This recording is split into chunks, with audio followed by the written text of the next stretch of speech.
നമുക്ക് പെർസ്പെക്റ്റീവ് പ്രൊജക്ഷന്റെ അടുത്ത ക്വസ്റ്റ്യനിലേക്ക് വരാം. Question number 177. ഇവിടെ ഒരു റെക്ടാംഗുലർ പിരമിഡ് ആണ്. അതിന്റെ ഡയമെൻഷൻ എന്നുള്ളത് 45ഉം 35ഉം ആണ് ബേസിലുള്ളത്. പിന്നെ ഹൈറ്റ് 50 ആണ്. ഇതിൽ ക്വസ്റ്റ്യനിൽ പറയുന്നത് ചോദിച്ചു കഴിഞ്ഞാൽ there is a rectangular pyramid. It is resting on ground plane. Ground plane rest ചെയ്യാണ് such that the longer base edge, longer എന്ന് പറഞ്ഞാൽ 45, longer base edge എന്ന് പറയുന്നത് touching picture plane. അപ്പൊ ഞാൻ ഇതിന്റെ ടോപ്പിൽ വരയ്ക്കുമ്പോ 45നെ ഇവിടെ ടച്ച് ചെയ്യുന്ന വിധത്തിൽ, പിക്ചർ പ്ലെയിൻ ടച്ച് ചെയ്യുന്ന വിധത്തിലാണ് വരയ്ക്കേണ്ടത്. അപ്പൊ ഇവിടെയാണ് സ്റ്റാർട്ട് ചെയ്യേണ്ടത് ആദ്യം. അപ്പൊ പിക്ചർ പ്ലെയിനിൽ ഇപ്പൊ ഇത് വരച്ചിട്ട് then 35 വരച്ച് കംപ്ലീറ്റ് ചെയ്യുക. ദെൻ അതിന് താഴോട്ട് കൊണ്ടുവന്നാൽ നമുക്ക് ആര് ലൊക്കേറ്റ് ചെയ്യാൻ പറ്റും? ഫ്രണ്ട് വ്യൂ ലൊക്കേറ്റ് ചെയ്യാം. അപ്പൊ എനിക്ക് ഇവിടെ എന്ത് കിട്ടും? ഹൈറ്റ് 50 ആണെന്ന് നമുക്ക് അറിയാം.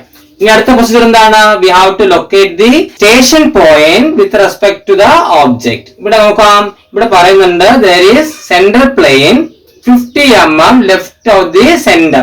അപ്പോ നിങ്ങൾ ലെക്ചർ 6 എന്തായാലും കാണണം കേട്ടോ. ലെക്ചർ 6 കണ്ടിട്ട് വേണം വരേണ്ടത്. അപ്പോ ഇവിടെ നിന്ന് സെന്ററിൽ നിന്ന് 60 mm ലെഫ്റ്റിലേക്ക്, 50 mm ലെഫ്റ്റിലേക്ക് മാറിയാൽ എനിക്ക് ഇവിടെ നിന്ന് 50 mm മാറ്റി മാർക്ക് ചെയ്താൽ എനിക്ക് അവിടെ ആരെ കിട്ടും?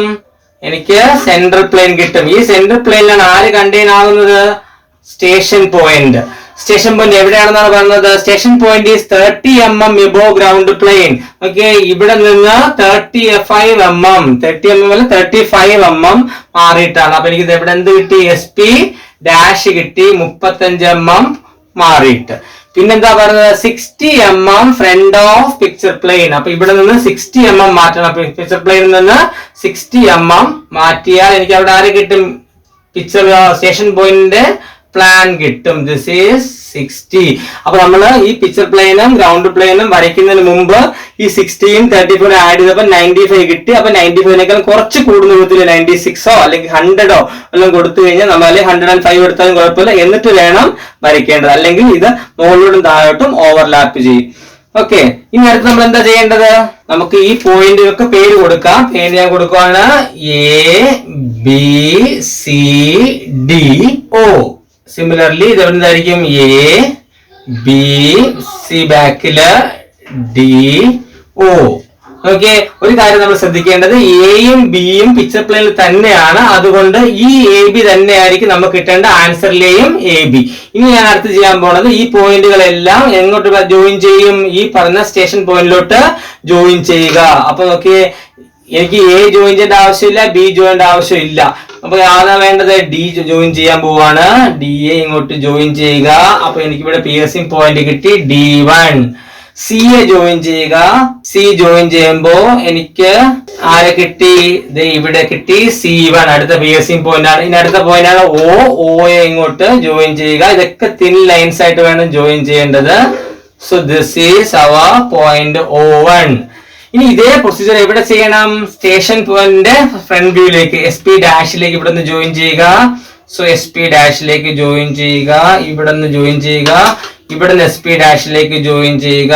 സിമിലർലി Oയിൽ നിന്നും SP ഡാഷിലേക്ക് ജോയിൻ ചെയ്യുക. അപ്പൊ അടുത്ത പരിപാടി നമുക്ക് കഴിഞ്ഞു. ഇനി നമ്മൾ എന്താ ചെയ്യാൻ പോകുന്നത്? ഈ എയും ബിയും അത് തന്നെയായി. ഇനി എന്താണ്? ഞാൻ D ലൊക്കേറ്റ് ചെയ്യാൻ വേണ്ടി പോവാണ്. CD എന്ന് പറയുന്നത് ഈ ABക്ക് പാരലായിട്ട് ബാക്കിൽ നിൽക്കുകയാണ്. സ്വാഭാവികമായിട്ടും ഈ ABക്ക് പാരലായിട്ട് തന്നെ കിട്ടും. ബാക്കിലായിരിക്കും, ചെറുതായിരിക്കും. ഓക്കെ, ഇത് ബാക്കിലോട്ട് പോകുന്നതനുസരിച്ച് ചെറുതായിരിക്കും. അപ്പൊ ഈ ABക്ക് പാരലായിട്ടുള്ള ലൈൻ തന്നെ ആയിരിക്കും എന്നുള്ളത് നമ്മൾ ഓർത്തിരിക്കണം. ഓക്കെ, D താഴോട്ട് വരയ്ക്കുക. ഓക്കെ, ഡിയുടെ ലൈനൊക്കെ താഴോട്ട് വരച്ച് ഡിയുടെ ലൈനിൽ മീറ്റ് ചെയ്യിപ്പിക്കണം. അതുപോലെ സിയുടെ ലൈനിൽ താഴോട്ട് വരച്ച് മീറ്റ് ചെയ്യിപ്പിക്കുക. കണ്ടോ, ഇത് രണ്ടും ഒരേ ലൈനിൽ തന്നെ ആയിരിക്കണം. നമ്മൾ വരയ്ക്കുമ്പോൾ ഒരേ ലൈനിൽ തന്നെ ആയിരിക്കണം. അഥവാ അങ്ങോട്ടും ഇങ്ങോട്ടും മാറിയിട്ടുണ്ടെങ്കിൽ നമ്മൾ ചെയ്തത് തെറ്റിപ്പോയി. ദെൻ O ഇവിടെ വരയ്ക്കണം. Oയുടെ ലൈനിൽ വേണം വരയ്ക്കേണ്ടത്. ദേ കാണുന്നു O. സോ ഇതായിരിക്കും നമ്മുടെ O. Capital O, capital D, capital C. അപ്പൊ നമുക്കിനി ഓരോന്നായിട്ട് വരയ്ക്കാം. നമ്മൾ ചെയ്യാൻ പോണത് വിസിബിൾ ആയിട്ടുള്ള ഒരു ഫേസ് ഐഡന്റിഫൈ ചെയ്യാൻ പോവാണ്. ഞാൻ ഈ പറയുന്ന AB വരച്ചു. Oയുമായിട്ട് അത് ജോയിൻ ചെയ്യുക. Oയെ ജോയിൻ ചെയ്യുക. Bയുമായിട്ടും Aയുമായിട്ടും ജോയിൻ ചെയ്യുക. നമുക്ക് ആദ്യത്തെ വിസിബിൾ ഫേസ് കിട്ടി. Then complete the outer. ഇവിടുത്തെ ഔട്ടർ ആണ്. Outer, complete the outer. നമ്മൾ സോളിൽ പഠിച്ച അതേ പ്രൊസീജിയർ തന്നെയാണ് ഇവിടെ എല്ലായിടത്തും ഫോളോ ചെയ്യേണ്ടത്. Complete the outer. ബാക്കിയുള്ള എന്തായിരിക്കും? ഹിഡൻ ലൈൻ ആയിരിക്കും. ഓക്കെ, ABCD ജോയിൻ ചെയ്യാം.